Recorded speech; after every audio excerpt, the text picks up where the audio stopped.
Welcome to the Quilotoa Loop hike. We chose this hike because we like hiking and we knew it was going to be nice and quiet. Had some great reviews. It's a kind of a town-to-town hike beginning in this town called Sigchos, which is about an hour taxi ride from Latacunga in central Ecuador. This is kind of on the other side of the highway from Cotopaxi volcano. As you can see, we're still in the dry Sierra landscape, and it was very farmy, bucolic, lots of little goats and cows and sheep, but it was stunning countryside. The clouds rolled in and rolled out. We had rain mostly every day, mostly in the afternoon. Um, Obviously, the first day was a nice start. Spirits were high. We were quite enamored with all the flowers that we saw along the way. Shockingly, although there were foreigners that were staying in the places that we stayed at in the villages on these trails, we didn't see a single foreigner, not a single other hiker. So we really were on our own. The hike in total was 36 kilometers. Elevation gain over the 3 days was 2,200 meters. The first day started relatively easily with only a 500-meter gain over about a 12-kilometer walk. Everybody in these valleys was either curious or just not really looking at us. They must be used to foreigners coming through. At one point we got lost, and a nice guy kind of yelled at us from his house and said, "No, no, not that way, back that way." And so we were able to get to our first town of Isinlivi without too many detours. These little towns, it's amazing actually. This doesn't really happen in Canada where you go long distances between cities on a highway, for example, in the mountains, or in Ecuador and in Peru, there's just people everywhere in the mountains. And by the time we got to Isinlivi, it was pouring rain, and we arrived on the doorstep of this amazing place called Lululama, absolutely soaking wet. And the guy took pity on us and upgraded us to our own private cottage.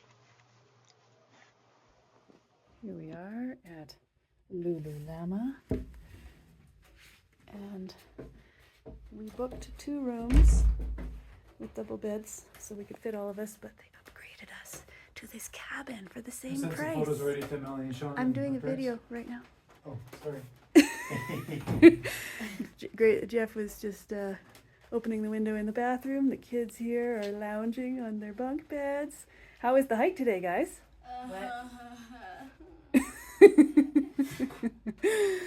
How was the hike today, Jeff? Awesome. Oh, yes. Kids did great. Kids did do great. And then we got rewarded with this awesome little cabin, which we didn't even book.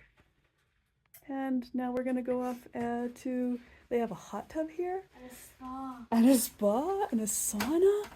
And a steam room. And a steam room. And massages, which And- we're not going to get this time. And yoga and drinks and a bar.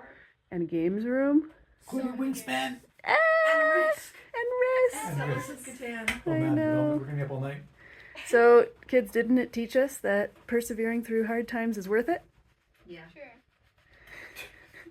That's good. Yes, Mom.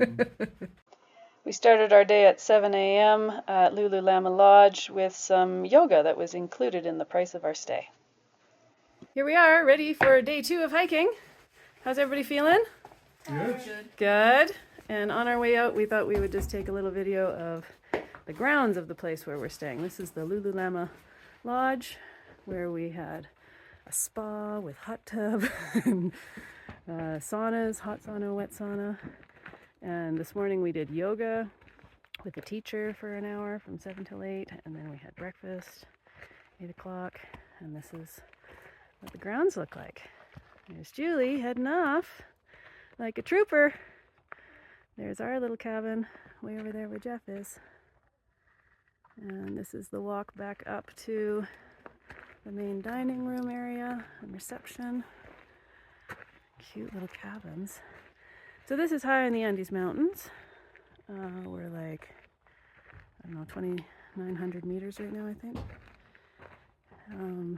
So they do have water shortages often, but good morning.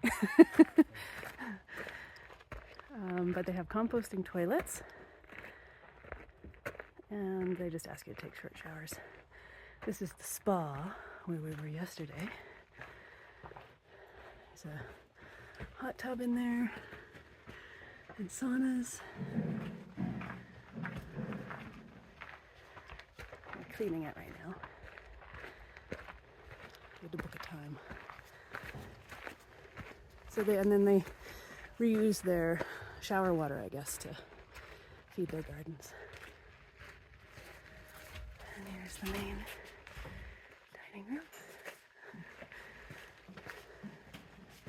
Thank you. This is where we did. Yep, this is where we did yoga. There's more bathrooms. Kitchen. I don't think we have time for tea. And here's the games room. We played games yesterday. And the other lounge area. We weren't even here long enough to enjoy all this stuff, but couldn't afford it anyway. Okay, and now we're ready to head out.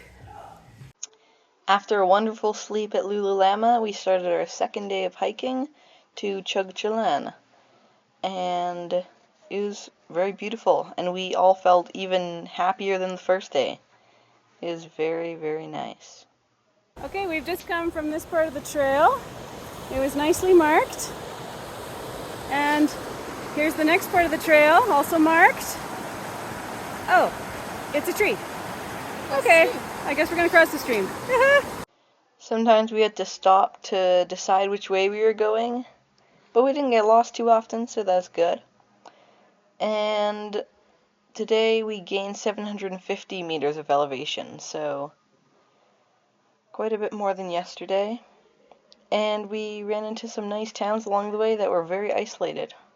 And we met some of the locals along the way. Just need to interrupt our hike for a little bit. You know, cow passing.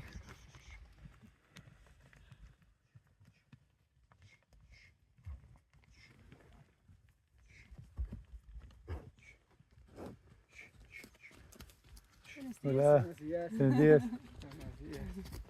¿Chugchilán? Sí. Bien, bien.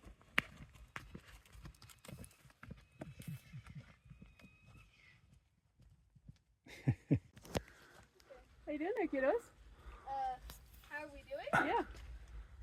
What does Pretty it good. look like? Little bit of a technical spot. The first one. But look where we're going. With only one of my shoes getting Oh yeah. caked in mud. Not bad. Not at bad, that. and That's here's far where enough. we're going. Whoa. The cows made this look easy. Yeah, they sprinted down They here. sprinted down it too. You may remember from Peru, the western side of the Andes was very, very dry. And even though we are on the western side of the Ecuadorian Andes, it's still dry because we're on the top of a ridge, right in between two very, very wet slopes. So it's pretty cool to be hiking around in this dry mountain range. Okay, we just climbed up this. How many meters, Jeff? What do you mean? How many meters? What do you mean? How many meters have we done so far of elevation gain? Yes, how many meters of elevation have we done? Look at this beautiful valley. This is in Ecuador in the Andes. 69. Elevation gain, 469 meters. 300 to go.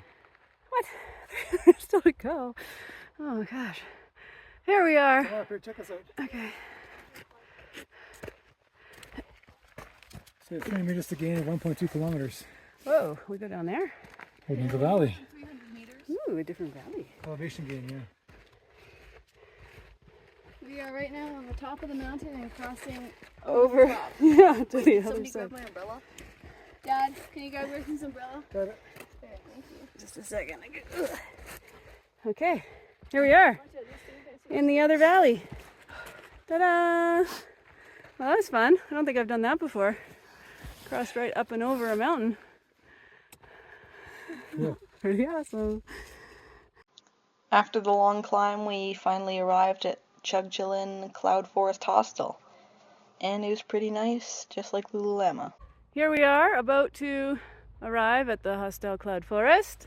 Look at the smiling kid! And the smiling mom. We've been hiking for just over 6 hours. And if you're wondering what that snorting sound is, it's the Cloud Forest pig. Cloud Forest pigs. They live up here. They're so cute. In Ecuador, when there's a very steep slope, they don't think, yikes, they think, Let's farm there and put cows and pigs there. I think so. Let's do it. And chickens. We left Chugchilán for our third day of hiking, and this was actually the hardest day. The first day we did 500 meters of elevation, second day 750, and the third day, this day, we did over 1,000 meters of elevation, which is probably why there's not many pictures.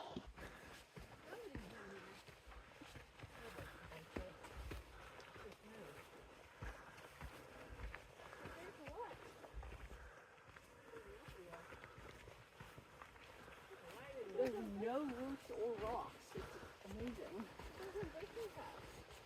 What? You can compare this to some trail that's barely even a walking path.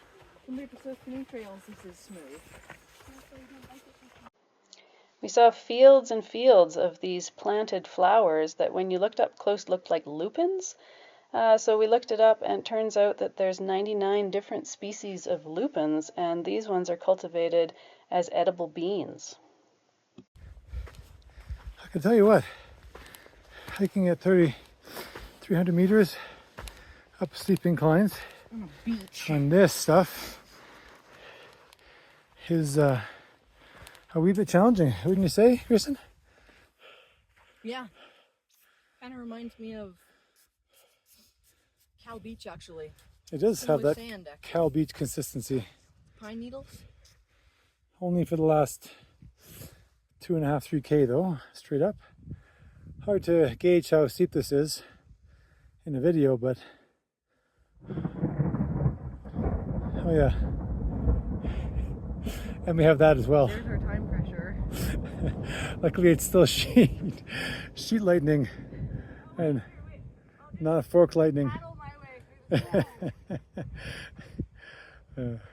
Hey, our last switchback is nigh, everybody. Really? It's just through a little more sand up that way there. And then we should get a glimpse, hopefully, of the Crater Lake. All right, it's probably going to feel just as good for you people watching back home as it is for us. Okay, maybe a little better for us. But after all that 5 hours of climbing, we get this. Ooh, Quilotoa, volcanic crater lake. That ridge there is the ridge we're going to walk. And town is over there somewhere in those clouds. It's up top, thankfully. Down to those orange roofs. We finally made it to this beautiful lake, and I think in the video Jeff said it was 3,400 meters, but we think it's actually 3,960, which would be just about as high as we've been on our trip so far, other than Cajas National Park. After we got to the crater lake, then we still had to walk all the way around the crater, and it was just amazing to see this landform that's made out of this sand. Along the way we met some local kids who lived up there, and they asked us for chocolate. Some of them guided us around a little bit and then would ask for chocolate. And here we are, our victory picture. We made it! Here's a pretty cool little feature of the app that we had to download to find our way around the trail systems for the 3-day hike in the Quilotoa area. This is the app called All Trails, and this is the preview. This is our third day, showing the kilometers and the elevation gain in the top right corner. And as a family, we had a lot of fun watching this over and over again, getting ready for the hike the next day. It's like our pre-game prep, watching this and thinking about the experience. What the app did not show was the amount of sand that we had to crawl through at that part there. But then this 1.5 kilometer walk along the ridge was pretty spectacular. And here we are. This is about 3,900 meters now and ending up in the small town of Quilotoa. The next day, at the conclusion of our Quilotoa experience, we got a taxi with this guy, and I took a picture of his hat because the Ecuadorian men all have these really neat bowler type hats, and the women wear clothes like this. They're always dressed up. This is traditional. This is an internet picture, but it really shows clearly how they have these thick woolen socks with dress shoes, short skirts, lots of sweater layers on top, and always these kinds of hats. And the hats seem to change by region. After our hike, we went to Quito for a couple of nights, and this is the town square. Here we are at the main square in Quito. It's a Sunday, everybody's out. Beautiful sunny day. It's supposed to be some kind of protest happening today, so there's police everywhere and roads closed off. But everybody seems pretty relaxed, seems pretty peaceful. In the town square, they had this oricoria tree that was labeled, which I thought was pretty cool. And these are the trees that are from the time of the dinosaurs and native to South America. And that's the end of our Quilotoa time.